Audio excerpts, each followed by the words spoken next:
Hey everyone, it's Hugh Sweeney here, and in this video today I'm going to be sharing with you my experiences using this Samyang 12mm F2 MFT mount lens. It's a rather humble lens that I've been using for the last 6 months and I have grown to like it. So I'm going to let you know exactly how I got on with this lens and if you should buy one for yourself. So on with the video. So when I newly acquired the Panasonic GH5 back in September 2017, I had all these sort of heavy Sigma lenses, Canon mount lenses, which I knew I could adapt to the Panasonic GH5 via the Metabones speed booster like so. This is the Sigma 18-35, but I wanted to get a lightweight lens, a native mount lens that I knew I could use on a gimbal that would just mount straight onto the camera. You wouldn't be using an adapter. It would be lightweight, it would be small, and it would be wide angle. So immediately I was drawn to the idea of getting the Olympus 7-14mm zoom wide angle lens, which is an absolute beast of a lens. It's an f2.8, it's 7-14mm, which is a lovely wide angle, perfect for various wide angle uses on the Panasonic GH5, but it was bloody expensive, 1100 or so euro. So when I came across this Samyang 12mm lens, MFT mount F2 at a humble 300 euros in my local camera shop, I decided that, you know what, it's a no-brainer, I'm going to get it. So the lens comes in this rather Victorian looking little lens pouch, which you'll probably never use.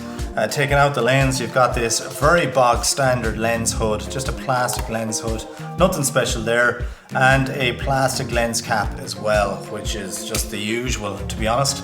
Of course, it's got another lens cap at the back. It has a 67mm screw-on thread filter on the front. Now I put a Hoya filter on it. As soon as I got a Hoya filter for it because I knew I'd be vlogging and stuff with it and I'd be throwing the camera in and out of the car without any lens protection, so I decided to put that filter on there.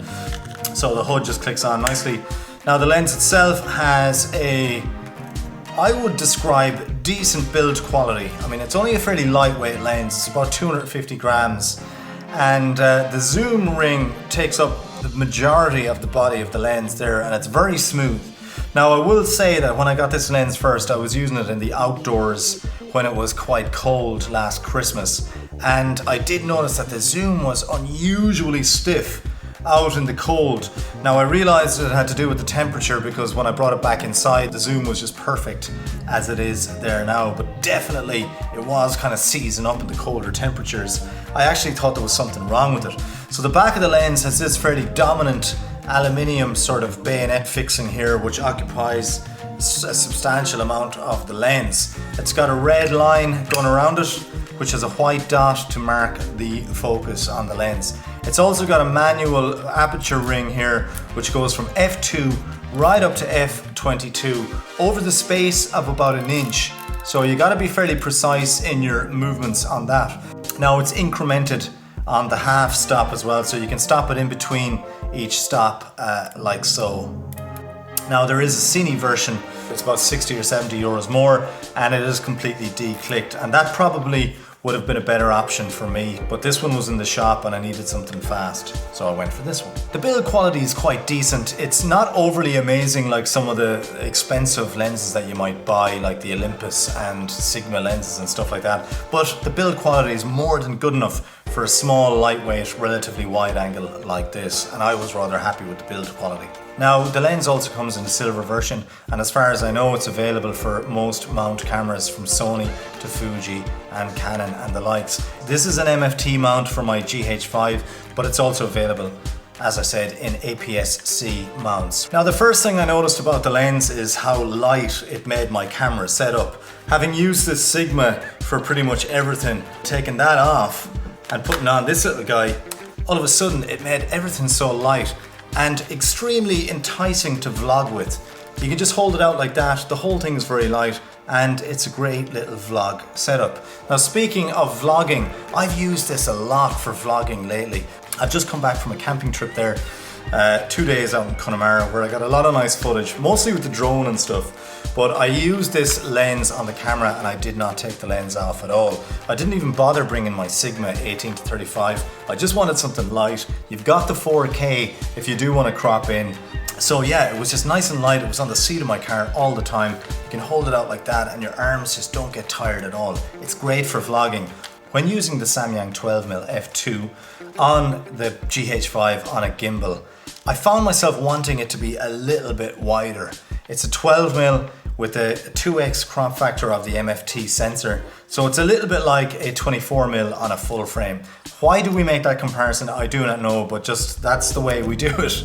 So I did find myself wanting it to be a little bit wider for interior use.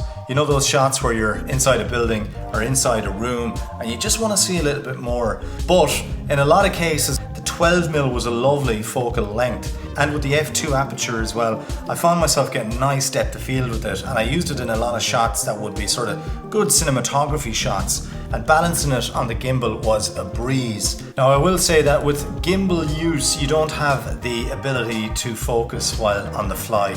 You have to kind of set the focus and visualize your shot. If you're going to be walking behind someone, for example, and they're a few feet away, you will have to set the focus of the camera if you want to get a kind of a depth of field into your shot. That's if you're at F2. If you stop right down to F16 or something like that, you're going to have a lot more stuff in focus. But I prefer shooting with a shallower depth of field, so I used an ND filter on the front and set it to F2 for a lot of my shots, and it gave me that nice blurred out background, which was rather pleasing to the eye. And coming from the filming side of things, we're all used to manually focusing anyway. I don't really use it for photography, so I'm used to manually focusing for video. There is a slight learning curve to manually focusing, and the focus peaking on GH5s isn't brilliant. I think it's contrast based, so it'll show you this focus peaking that'll kind of fool you into thinking that areas are in focus when they're not. So I would highly recommend using the buttons on the back of your GH5 and use that live view focus mode where it chooses a little rectangle and zooms right in, set your focus, and away you go. When using this lens, I marked where my focus was at the 0.5 meter marking, just where the 0 aligns to the side of the white dot. Once it's there, I know that it's focused on my face when I'm holding it like that. Now, if I move the focus to between the 1 meter mark and the infinity notch, I know that the background will be perfectly crisp. So after a while you sort of get used to it, and it's not the worst thing in the world. As I said, it could be a blessing in disguise. So from a film point of view, the first thing I noticed about this lens was how sharp it was. It delivered really nice sharp results. That's the first thing I noticed, was how lovely and crisp the image was. I also noticed very little distortion, so it's a great general use lens. Now, I didn't use the Samyang F2 for photography a whole lot, as I tend to have my 80D with me for my photography needs. But when I used it for the first time, which happened to be late in the evening when it was getting dark, I was pleasantly surprised at the results. It captured really nice sharp images on my GH5, with minimal distortion and little vignetting from what I saw. Some chromatic aberration at the edges was evident on some of the higher contrast parts of the image, but nothing too unrecoverable and hardly noticeable for video. From what I see, the Samyang 12mm F2 is a popular choice for astrophotographers. Just do a search for it on Instagram and you'll see a lot of images of the night sky taken with this lens. So to recap and look at some of the pros and cons of the Samyang 12mm F2, some of the pros would be that it's a great value for money. To get a sharp F2 wide angle lens for $300 is great. It's light and suitable for gimbals and vlogging. It's sharp as hell and delivers a lovely crisp image. Even though it's a fairly wide lens, you can get a very nice depth of field if you compose the right shot. It doesn't distort a whole lot, but you wouldn't expect it to, being a 12mm on an MFT. Some of the negatives, once again, I found it slightly tricky to focus, as it goes from 200mm really close right up to infinity. The focus ring was unbearably stiff when out in the cold conditions, even twisting the lens within the mount. The name Samyang may be associated with cheaper lenses and won't command the same gear envy as other brands like Voigtlander, Zeiss and indeed Olympus. It's a prime lens, so you lack that flexibility that a zoom would offer, particularly for interiors and gimbal use.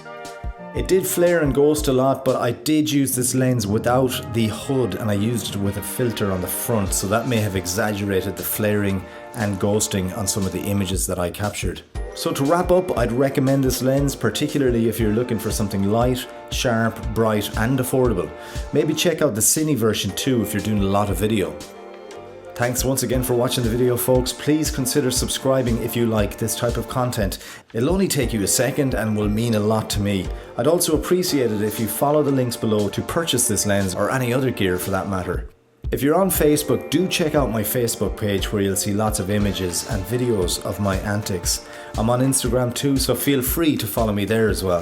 Now that's it for now. Until next video, that is, later.